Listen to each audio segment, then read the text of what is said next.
Welcome to the deep dive.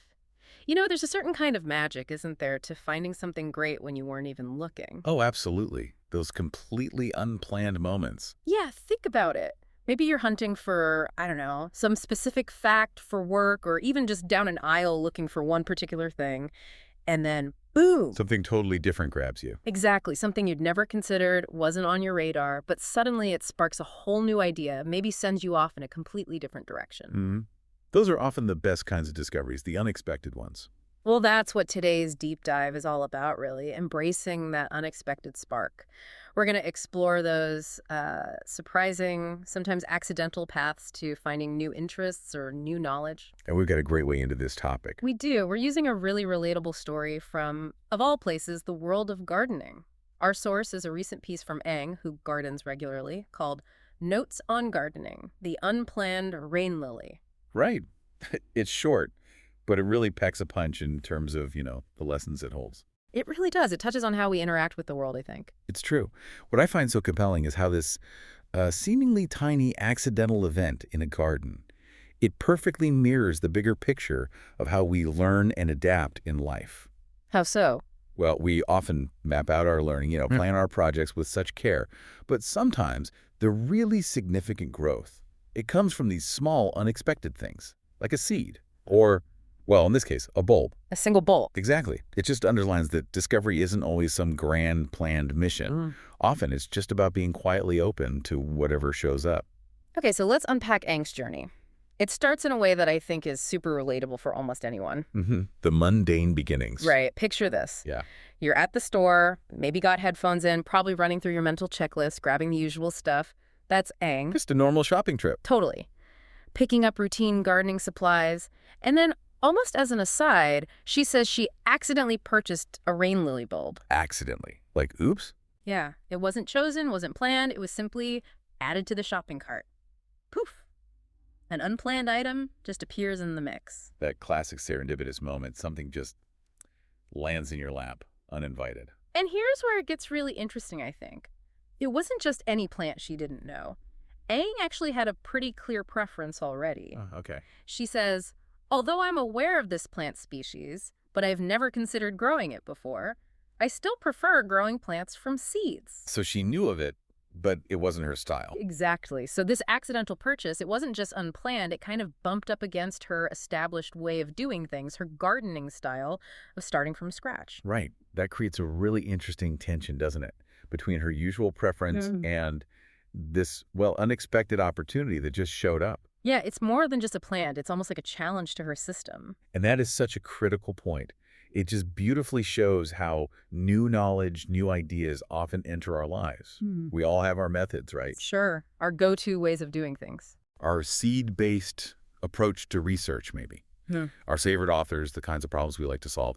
And then you're scrolling an article or at a talk or just chatting, and suddenly there's this idea or maybe a whole field that just wasn't on your shopping list. Yeah, pops up out of nowhere. And like Aang, maybe we know of it vaguely, but it doesn't fit how we usually grow our understanding. What's really striking is just how unexpected it is. Right. It forces a question, doesn't it?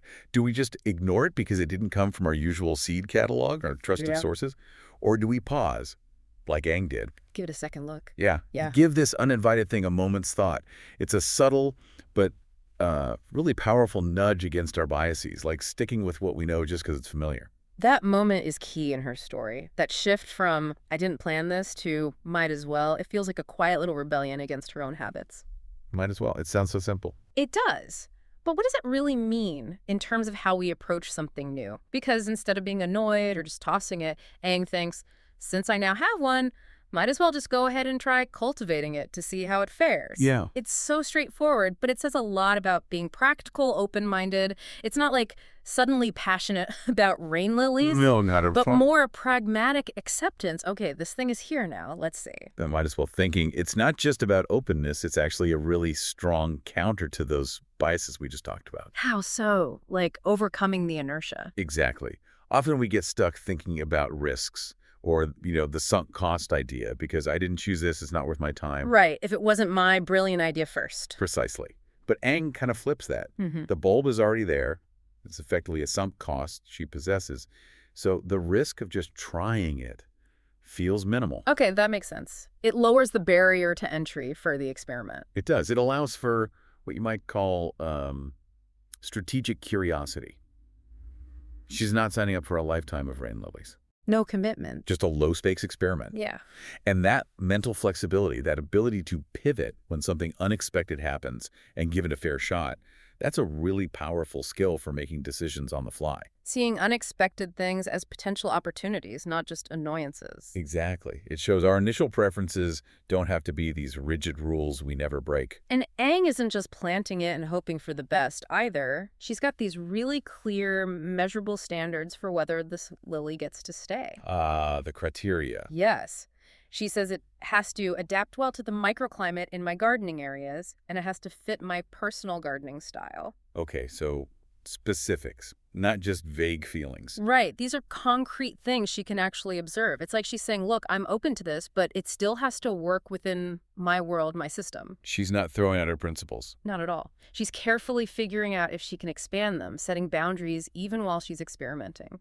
And if we broaden that out, away from the garden to our own learning or work, Aang's approach gives us a brilliant model. For dealing with new information. Yeah. When we come across something new, a different theory, a new way of working, maybe some software someone raves about, Aang's microclimate and personal style tests are really useful. Okay, so test the microclimate. What does that look like intellectually? It's asking, does this new piece fit with what I already understand? Does it make sense alongside my existing knowledge? Or does it just create confusion, like cognitive dissonance? Does it enrich what's there or just muddy the waters? Precisely. Does it help things grow, like a plant thriving? Or does it just wither because it doesn't fit the environment? And then the personal style part? That's about asking, does this align with how I like to work, my problem-solving approach, maybe my ethics, or even just, do I enjoy engaging with this? So it's not just, does it work? But does it work for me? Exactly. Does it fit my way of operating in a way that's sustainable? That helps us avoid, cognitive overload or burnout from trying to adopt every single new thing that comes along. That's a really useful distinction. Does it work for me? And that leads to her very logical conclusion, which I admire. But I wonder, could some people worry about taking on too many accidental purchases? Getting spread too thin? That's a valid concern. Intellectual clutter is real. So how do Aang's criteria help with that? Because her conclusion is so clear. If the plant adapts well, it may become a permanent plant in my collection. If not, let's explore other plant species then. Right. No drama. No sense of failure if it doesn't pan out. It's just, okay, gathered the data, made an informed choice based on how it fit. Next. And that's exactly why her approach is the perfect antidote to that clutter problem you mentioned. The criteria act as a filter. A way to evaluate without committing upfront. Yes. It's not about grabbing every shiny new object. It's about thoughtful evaluation. The beauty of this test and adapt idea is it encourages curiosity, but it doesn't demand immediate, full-on commitment. Try before you buy, intellectually speaking. Kind of. It lets you gather data on whether something works and works for you before you invest huge amounts of time or energy. So you don't get stuck rigidly to your old ways, but you also don't get overwhelmed. Exactly. It opens you up to potentially better ways of thinking or doing things, but without that anxiety of, oh no, another thing I have to master. It fosters this continuous learning cycle. Where every new input is a chance for a little low-risk trial. It encourages being informed and adaptable, not just following a script. It leads to a stronger, more personalized knowledge garden in the end. Okay, so let's bring this back to you, the listener. How often do you come across some piece of info, a new idea, maybe a totally different approach, and just brush it off? Because it wasn't what you were looking for. Yeah, exactly. Or maybe it just feels outside your usual gardening style, your comfort zone, your typical methods. Do you sometimes maybe unconsciously filter out those accidental purchases? Because they didn't arrive through the approved channels? Right. Because they don't fit neatly on your existing mental shelf. I have to admit, I've definitely done that. Oh, it's a very human thing to do. But if we step back and think about it, Aang's simple gardening story really shows the incredible power of staying flexible in our thinking. Being receptive. Yeah, being receptive to those unexpected inputs, even when they feel a bit awkward or challenge how we usually operate. And then giving them a fair, objective trial. It's a path to growth that isn't just about sticking to the plan. No, it relies more on being agile, Using the data you gather from these little experiments, it reminds us that sometimes the best discoveries happen just because we were open to what landed in our cart, even if we didn't put it there. Building up a kind of intellectual resilience, maybe? That's a great way to put it. Seeing new inputs as potential ways to enrich what we know rather than just disruptions. And there we have it. It's such a simple story, isn't it? An accidental rain lily bulb purchase. But it leads to this really profound, thoughtful, experimental way of bringing something new into your world. Aang's story is just a beautiful little reminder that our own gardens, our knowledge, our interests, they're always growing. And sometimes in ways we totally didn't expect, thanks to those little happy accidents. So maybe here's a final thought for you to chew on. The next time one of those unplanned rain lilies appears, maybe it's an unexpected article, a different perspective on something you thought you had nailed down, or some opportunity that just lands in your shopping cart. Maybe from a source you normally wouldn't even look at. Right.